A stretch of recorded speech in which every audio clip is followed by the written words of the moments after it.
అందరికీ వందనాలండి. ఈరోజు సందర్భంలో మనం నేర్చుకునే పాఠం ఏంటంటే పగ తీర్చుకునుట అనే అంశం పైన మనం మాట్లాడుకుందాం దేవుని పిల్లరా.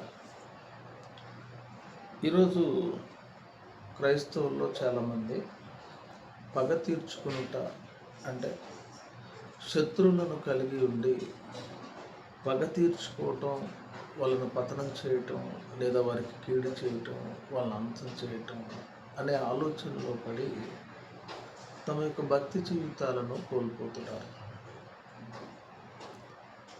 అలా కోల్పోవటమే కాకుండా కుటుంబాలను కూడా పాడు చేసుకుంటున్నారు.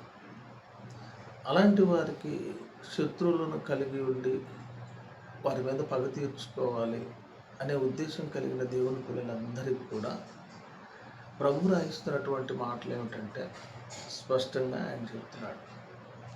ఎక్కడ మాట్లాడుతున్నాడు అంటే రోమీయులకు రాసిన పత్రిక ద్వారా దేవుడు మనతో మాట్లాడుతూ రోమపత్రిక 12వ అధ్యాయము 19వ వచనం నుండి మనం చదువుకుంటే, ప్రియులారా, మీకు మీరే పగ తీర్చుకొనక దేవుని ఉగ్రతకు చోటు. పగ తీర్చుట నా పని, నేనే ప్రతిఫలమునిత్తును అని ప్రభువు చెప్పుచున్నాడని రాయబడినది. చాలామంది క్రైస్తవులు చేస్తున్నటువంటి పొరపాటు ఏమిటంటే పగ తీర్చుకోవాలి అనే ఉద్దేశంలో కీడు చేయాలి, కీడుకు ప్రతి కీడు చేయాలి, హానికి ప్రతి హాని చేయాలనే ఒక సంకల్పంలో ఏం చేస్తున్నారంటే తమ యొక్క భక్తి జీవితాన్ని సమాధి చేసుకుంటూ వారు పాపంలో పడిపోతున్నారండి. అయితే దేవుడు ఏం చెప్తున్నాడంటే స్పష్టంగా పగ తీర్చుకునుట నా పని, నేనే ప్రతిఫలమిత్తును, దేవుని ఉగ్రతకు చోటు అని రాయబడి ఉన్నదని పౌలు గారి ద్వారా దేవుడు చెప్తున్నాడు. అంటే పగ తీర్చుకునేది ఎవరు అంటే దేవుడే పగ తీర్చుకుంటాడంట. ప్రతిఫలం ఇచ్చేది ఎవరు అంటే దేవుడే ప్రతిఫలం ఇస్తాడు. ఉగ్రతనిచ్చేది ఎవరంటే దేవుడే ఉగ్రతనిస్తాడని చెప్తున్నాడు. కాబట్టి నీ శత్రువు పట్ల నువ్వు ఎలా ప్రవర్తించాలి? క్రైస్తవులకు అసలు శత్రువులే ఉండకూడదు, కానీ కొంతమందికి ఉంటున్న క్రమంలో రాయబడినటువంటి మాట ఏమని రాస్తూ ఉన్నాడు మన 20వ వచనంలో, కాబట్టి నీ శత్రువు ఆకలి కొని ఉంటే అతనికి భోజనం పెట్టు. శత్రువు ఆకలి కొని ఉంటే అతనికి భోజనం పెట్టు, దప్పిక కొని ఉంటే దాహం ఇవ్వు. ఈ శత్రువు ఒకవేళ ఆకలి కొని ఉంటే, దాహంగా ఉంటే దాహం ఇవ్వు, దప్పిక కొని ఉంటే నీళ్ళు ఇవ్వు, ఆకలి కొని ఉంటే ఆహారం పెట్టు అని చెప్తున్నాడు. ఏంటి దీని వలన ప్రయోజనం అంటే దేవుడు చెప్తున్నటువంటి మాట ఏమిటంటే, అలాగూ చేయటం వలన అతని తల మీద నిప్పులు కుప్పగా పోయేదారు. అలా చేయటం వల్ల ఏం చేస్తున్నామంటే అతని తల మీద నిప్పులు కుప్పగా పోయేదువు అని చెప్తున్నాడు. చివరిగా చెప్తున్నటువంటి మాట, కీడు వలన జయింపబడక మేలు చేత కీడుని జయించు. కీడు వలన జయింపబడక మేలు చేసి నీకున్న కీడైతే ఏదైతే ఉందో, నీకున్న శత్రువు ఎవరైతే ఉన్నారో, నీకున్నటువంటి విరోధి ఎవరైతే ఉన్నారో వాళ్ళని జయించమని దేవుడు చెబుతున్నాడు.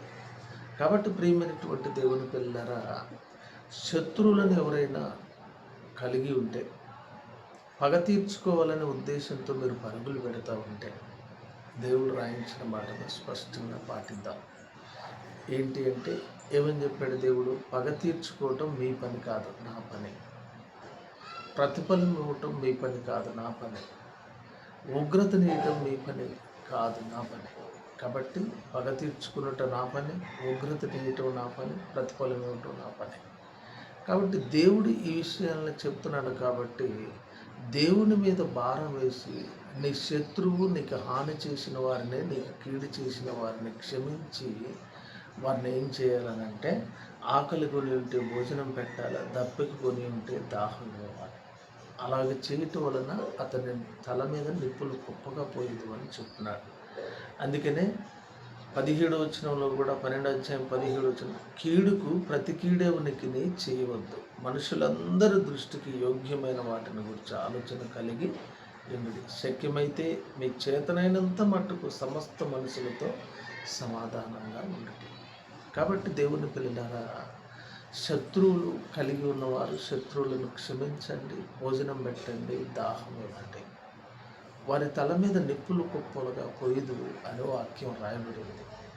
కాబట్టి కీడు వలన మేలుని జయింపక మేలు చేసి కీడుని జయించమని దేవుని వాక్యం స్పష్టంగా చెప్తుంది.